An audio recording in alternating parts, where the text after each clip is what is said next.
అయితే నాకు ప్రధానంగా కనిపించినటువంటి ఒక ప్రధానమైన అంశం ఏంటంటే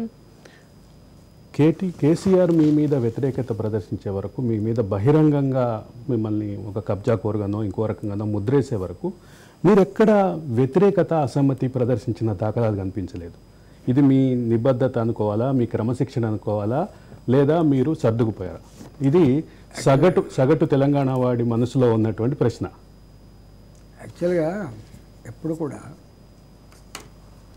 క్యాబినెట్ అనేది క్యాబినెట్ మంత్రిలో కొనసాగడం అనేది ముఖ్యమంత్రి గారి విశ్వాసం ఉన్నంత వరకే కొనసాగుతారు. కేంద్ర క్యాబినెట్లో కొనసాగాలంటే కూడా ప్రధానమంత్రి గారి విశ్వాసం చూరగొన్నంత వరకు మాత్రమే కొనసాగుతుంది. అక్కడ ప్రధానమంత్రి గారు కానీ ఇక్కడ ముఖ్యమంత్రి గారు కానీ నమ్మకం లేనప్పుడు మంత్రివర్గంలో కొనసాగడానికి ఆస్కారం లేదు. కానీ కొన్ని సందర్భాల్లో కొన్ని ఇష్యూస్ వచ్చినప్పుడు మంత్రులుగా వాళ్ళ అభిప్రాయాన్ని చెప్పే అధికారం ఉంటుంది. ఒక్కొక్కసారి డిసెంట్ నోట్ కూడా రాసేటువంటి అధికారం ఉంటుంది.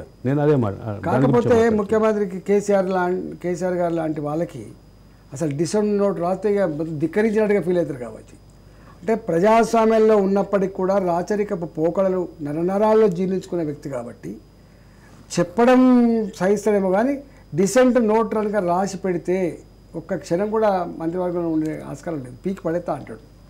కాబట్టి మాకు వివిధ అంశాల పట్ల డిఫరెన్స్ ఆఫ్ ఒపీనియన్ ఉన్నప్పటికీ కూడా నేను చెప్పేది, ఇప్పుడు నేను చెప్తున్నా కదా, ఇప్పుడు హౌసింగ్ ఉంది, హౌసింగ్ విషయంలో మేము చెప్పినాం.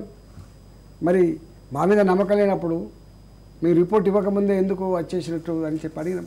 అట్లా అనేక, ఇప్పుడు 3 ఎకరాల భూమి అన్నాడు, దళితులకు 3 ఎకరాల భూమి అన్నాడు. మేమందరం అనుకున్నాం ఇది సాధ్యమయ్యే పని కాదు, ఆచరణలో ఇది చేయలేము అని. అప్పుడు కానీ చేసిండు ఆయన. అప్పుడు మేనిఫెస్టో కమిటీలో కడియంతో పాటు మీరు కూడా చెప్తున్నారు. ఒక మాట ఉన్నప్పటికీ రాసుకున్నప్పటికీ కూడా మీకు తెలుసు తెలంగాణలో భూములు భూస్వాముల దగ్గర ఉన్నాయండి. పెద్ద పెద్ద కంపెనీల దగ్గర ఉన్నాయి, కార్పొరేట్ కంపెనీల దగ్గర ఉండొచ్చు, కానీ భూస్వాముల దగ్గర భూములు లేవు. రెండవది ఏంటి, ప్రభుత్వం దగ్గర కూడా భూములు లేవు. ప్రభుత్వం దగ్గర లేనప్పుడు, భూస్వాముల దగ్గర లేనప్పుడు ఎక్కడ తీసుకుపోయి ఇస్తామండి?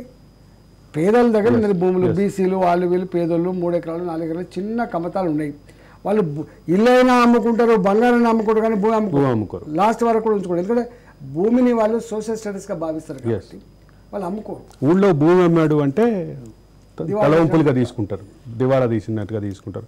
అయితే ఇక డబుల్ బెడ్రూమ్ విషయంలో మీరు 5 సభ్యుల కమిటీ ఏదైతే సిఫారసు చేసిందో దాంట్లో 5గురిలో 3 బయట ఉన్నట్టున్నారు. ఇప్పుడు ఇంకో 2 మాత్రం అక్కడ ఉన్నట్టున్నారు. తుమ్మల నాగేశ్వరరావు గారు, నేను, తుమ్మల నాగేశ్వరరావు గారు, మీరు మరి పేరేదో చెప్పారు. తర్వాత అక్కడ కేవలం కడియం శ్రీహరి అండ్ హరీష్ రావు మాత్రమే ఉన్నారు.